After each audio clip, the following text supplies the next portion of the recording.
ito ay rated SPG. Striktong patnubay at gabay ng magulang ang kailangan. Maaaring may masiselang tema, lengguwahe, karahasan, sexual, horror o droga na hindi angkop sa mga... Tila nawala na nga ang pagiging magkapatid ni Paolo at ni Edward dahil galit na galit nga itong si Edward sa ginawa nga nito ni Paolo sa kanyang asawa na si Thea.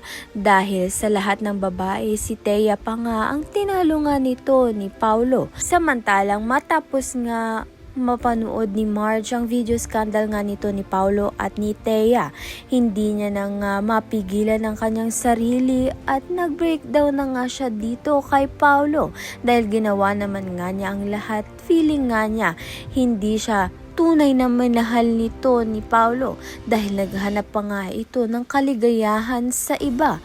Kaya naman nga dito ngang si Paolo ay hindi na nga rin maipinta ang muka dahil nga sa niloko nga niya ang kanyang sariling asawa na si Marge. Samantalang ito ngang si Greg ay pinangangalagahan nga ang kanilang apelyido dahil nga sa kanilang negosyo.